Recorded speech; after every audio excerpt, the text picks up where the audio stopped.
Happy Wednesday, TGIW. Thank goodness it's Wednesday. Uh, wow.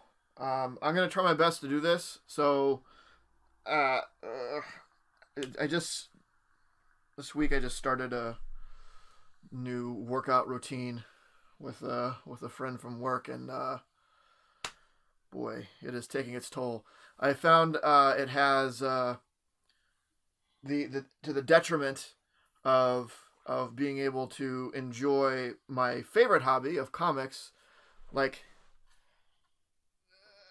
reading comics is I can't lift my arms, so I'm gonna do my best to kind of do what I can here in this sort of limited range. But all right, so starting with book of the week for last week, I'm giving it to Detective Comics, and this is the first time in a long time, if at all, I've given it to an ongoing Batman title because they haven't really stood out as awesome in recent times. God, I don't put my arms down. But this was a good book. This intro to this Two-Face story is really interesting. It has moments that make it really fit under detective, like figuring out what's going on. The way Two-Face is written is really good. There's this sort of a couple exchanges that you don't really see with the way Two-Face is written, but you'd think you'd see it more often. Sort of the duality of him arguing with himself. The both sides of the coin, as it were, and I think it did that really well. And just the general story that they're setting up here looks really good. So I'm giving that for book of the week of last week. Now, new for this week, it actually wasn't that big. It was fairly small, and a lot of the stuff that I got was really, at least for my poll, is temporary, is minis and things like that. I did end up pulling quite a few things off the wall, but overall it's pretty sparse. Batman 90, Catwoman's Secret. Oh man, it's not even a question of it will it tear them apart or not. It's saying it will tear them apart. So,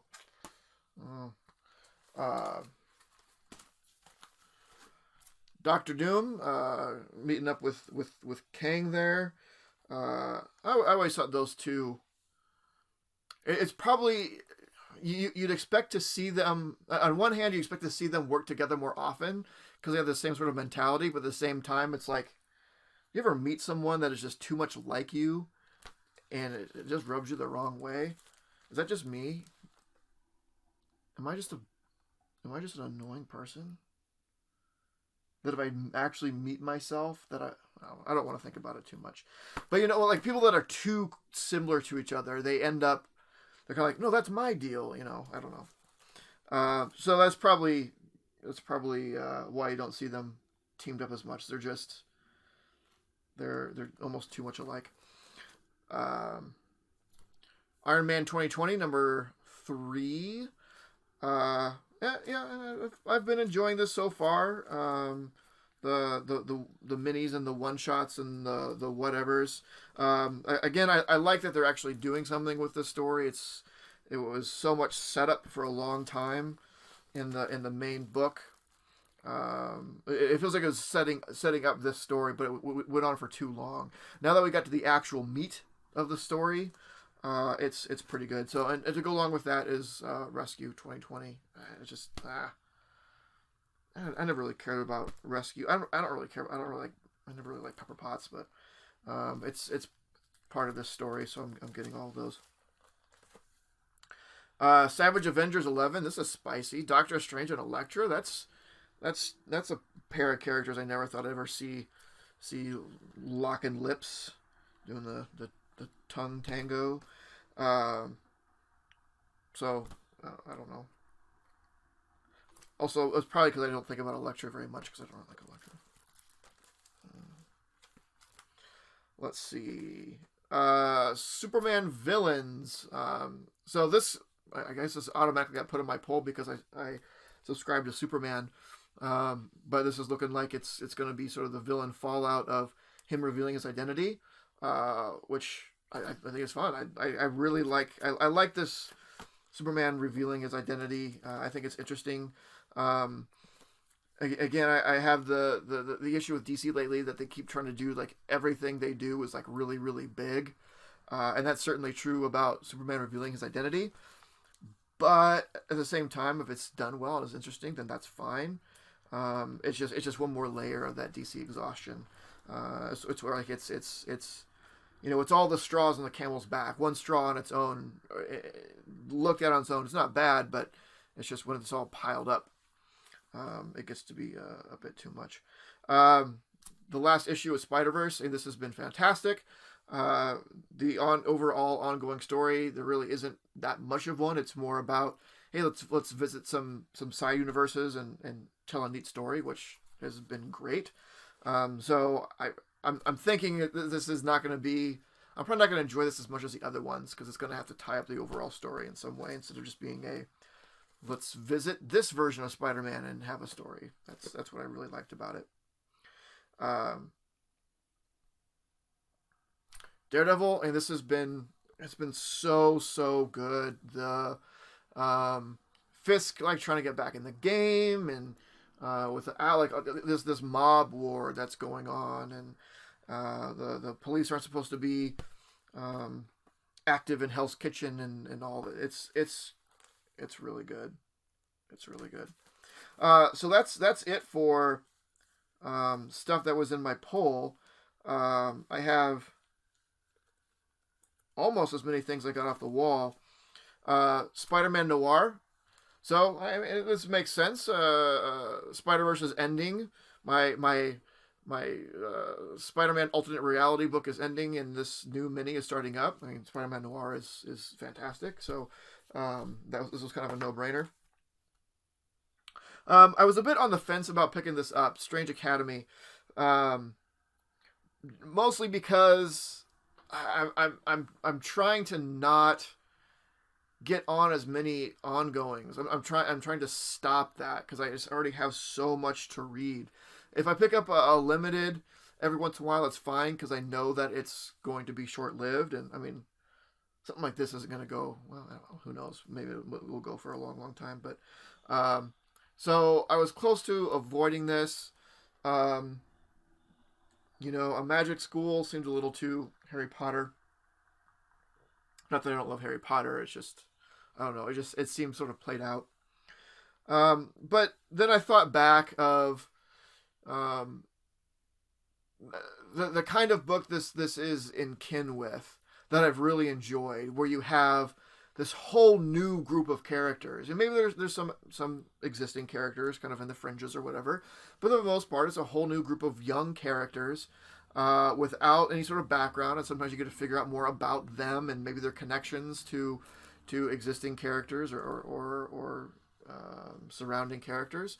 Things like Young Avengers was fantastic. Runaways was fantastic.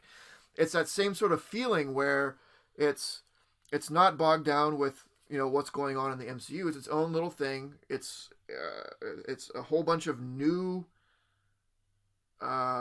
characters that I don't have to go in knowing a lot about. It looks like Dr. Voodoo is there. It's called Strange Academy. I assume Doctor Strange at some point is a part of it. I don't know. But the other books that kind of were of its ilk, I remembered how much I enjoyed. Was glad I picked them up from the beginning. So I said, you know what, I will try it out. So we're going with that. Strange Adventures. This looks. Adam Strange. You don't get a lot of Adam Strange in the main DC universe. But he's a fun character. I think in bits. I don't know if I could go for a complete ongoing series of him, but to have him show up every once in a while is fun. I like it. This is a Black Label book, so I like to see. I like to see what these sort of Black Label books do with these established characters. What they were doing with The Question and Wonder Woman. I even enjoyed Superman Year One, even though that didn't really feel like a Black Label book, but. where they can try to do some interesting stuff with it, and I have high hopes for that, so I picked that up. Marvel, I like these Marvel titles, Marvels and so on. Was good. The Alex Ross covers obviously are beautiful, though this I don't think this is a new piece of Alex Ross art. I feel that he's done this image. I mean, obviously it's a very famous image as far as Marvel Comics goes, and I'm pretty sure this was not new Alex Ross art for this cover, but it's alternate universe-y sort of stuff, so I like that. And to go along with that, which I for whatever reason I didn't pick up when it first came out weeks ago, was Marvel's X, the first issue of that. So I picked that up because I just somehow I missed it, so I got that.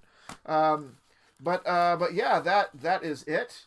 In a fairly short week, nothing else, nothing out of back issues, no wall books, no other little fun stuff. It was a fairly straightforward, easy week for the most part, which is good to have every once in a while. I need from all the back issue bin diving and getting stuff on eBay and through the mail in general. It's pretty exhausting, so it's nice. It's nice to have a little this is just kind of a nice, calm week. So that's it. Let me know what you think. What'd you pick up this week? Like, comment, subscribe, all that stuff, and we'll see you soon. Later.